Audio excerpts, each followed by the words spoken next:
I'm David Gross with Condi Systems, back with you to share a little bit of my wisdom for sublimation success. Well, as many of you know, I'm an electrical engineer, and so I love gadgets, I love stuff like we're doing with sublimation. This video is, we're going to call it tip number 9, and tip number 9 comes from my original 101 tips and tricks for sublimation success. And really what that tip says is take care of your equipment, be safe, sort of have a backup plan. And I want to cover two things that are really easy, I think, for most of us to miss. And the first one is making sure your printer and your computer is using a UPS. And we'll talk about what that is. And then number 2 tip is making sure that you have a real backup plan for your data. All right, so let's talk about the UPS first. What is a UPS? UPS stands for uninterruptible power supply. Basically, when the power goes off, you have a limited amount of time, usually maybe 20 minutes or so, that will continue to power your equipment.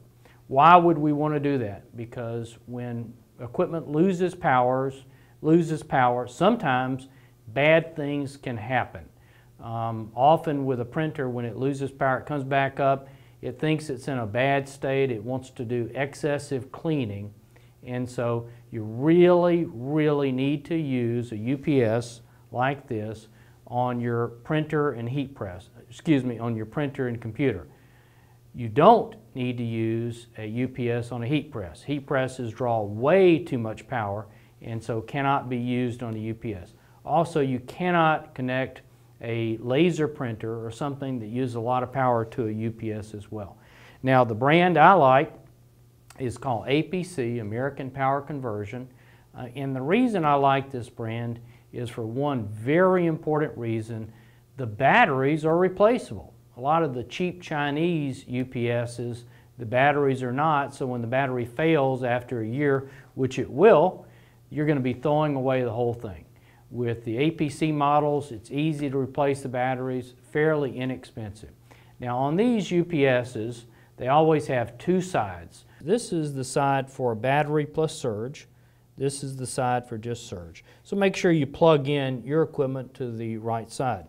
In addition, we have a place for you to connect your incoming network. This would be where your DSL or cable modem or whatever is coming in, and it's going to help with, we'll call it a small surge or a small lightning strike. There is nothing that will prevent a large lightning strike from destroying all your equipment.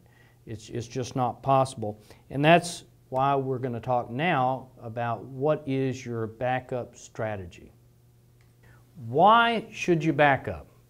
Why do you need a backup strategy? And I think there's a couple of good reasons. Number one is because hard drives go bad. Computers fail, and if you don't have them backed up, you're going to lose your data. Number two is, in the world we live in, with hackers and things like that, they could hack in and send you a virus or something like that and destroy all your data in a heartbeat. Number three reason would be a fire or theft. Somebody comes into your building or whatever and steals your equipment. You have a fire where the equipment is destroyed. So there's probably more reasons than that, but there's some good ones. And so the strategy that I think you ought to use is really, we'll call it two strategies. One is you need local backup, and then number two is you need a cloud backup. There's a lot of cloud backup services out there. Pick one. I have used Carbonite from the beginning of time, but there's a gazillion. They may be much better than Carbonite, I don't know. But pick one and use that cloud backup service, and that will protect you in the event of a catastrophic kind of failure. What we're going to talk about right now is what we refer to as a local backup. So my strategy is this. You should use a backup appliance like this, and about once a month you should remove one of the drives that are in here we're going to talk about, and you should take that off site. So that in the event that your equipment is destroyed, burned up, theft, whatever, it is a straightforward matter for you to get back up and going. So what I have here it's not very expensive, but it costs a little bit. It's a Netgear Ready NAS box. This is really a network storage appliance. It's fairly easy to install, but you may need a little help.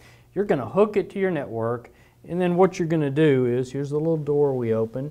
We're going to put 2 drives. These are actually hard drives, and I can take one of them out and show you. They're in little carriers, and we're going to put 2 of them in there. And basically what we're doing is we're putting our data identically stored on each drive, and we call that RAID. And so what we do once a month is we pop out one of these drives, take it with us, take it home, and put another one in there. And after you have, say, 4 or 5 drives, you can start rotating them back instead of simply buying more hard drives. So when we pop it out, the NAS unit continues to run on the drive that remains. All your data is still there. And then when we pop in the new drive, it makes a copy of the data that's on the first drive onto the second drive. So in the event of a hardware failure or a drive failure, you've got protection here, and that's called RAID. And RAID is very standard in servers and things like that. So with this small box, you can have a fantastic backup strategy that will allow you to protect your data in the event of a theft, fire, in the event of malware, spam, viruses, you name it. It's going to give you peace of mind. Well, I hope these tips will help you keep your business on the road to sublimation success. If you have questions, feel free to email me at dgross@conde.com. Till we meet again, thank you.